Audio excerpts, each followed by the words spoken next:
Halo guys, assalamualaikum warahmatullahi wabarakatuh. Balik lagi bersama saya Nurdin Hairudin, dan pada video kali ini kita akan ngebahas satu lagi kondisi di mana social commerce yang teman-teman tahu seperti TikTok Shop itu akan semakin booming di 2023. Teman-teman pasti yakin ini ya. Nah, kira-kira apa sih yang membuat social commerce itu akan lebih booming dibandingkan dari e-commerce?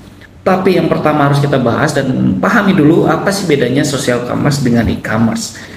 Nah, untuk lebih mudahnya begini deh, teman-teman tinggal bandingin apa itu marketplace dengan marketplace sosial ya. Sebut saja si Orange dengan TikTok Shop. Nah, itu beda. TikTok Shop itu social commerce, marketplace Orange yaitu e-commerce gitu ya. Nah, dengan begitu teman-teman bisa memprediksikan apa sih kira-kira yang membuat social commerce makin booming dengan e-commerce itu sendiri ya. Jadi kalau misalkan dibahasakan, social commerce itu sebetulnya perpanjangan dari e-commerce. Jadi selangkah lebih maju lah sebetulnya. Jadi social commerce itu mereka usernya akan lebih bertindak untuk membeli karena aktivitas sosial dan interaktif ya, dibandingkan dengan e-commerce yang hanya dengan satu arah. Makanya kemudian kenapa beberapa marketplace atau e-commerce ya itu kemudian menghadirkan fitur video dengan harapan layaknya sosial media, tapi itu nggak bisa terjadi, nggak akan terjadi kayak gitu. Tetap social commerce ya social commerce, e-commerce ya e-commerce ya teman-teman.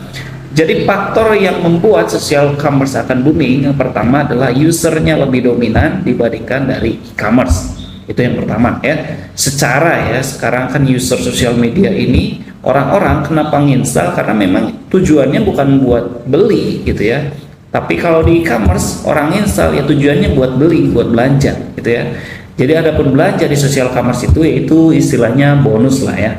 Gitu. Itu yang pertama. Yang kedua akan keterlibatan dengan user dan konten.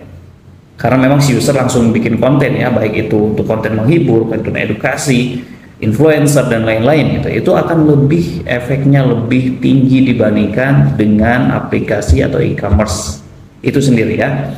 Oke, kira-kira itu saja sih dua hal yang akan lebih dominan. Kenapa sih social commerce akan lebih booming dibandingkan dengan e-commerce? Tapi kita tidak tahu 2023 akan seperti apa. Mungkin ada inovasi-inovasi yang baru yang dilakukan dari e-commerce itu sendiri untuk bisa menggait supaya user-user itu lebih nyaman dan lebih loyal dengan e-commerce. Oke, tapi tetap sih menurut saya social commerce akan lebih di atas dibandingkan e-commerce. Oke, thank you. Assalamualaikum warahmatullahi wabarakatuh.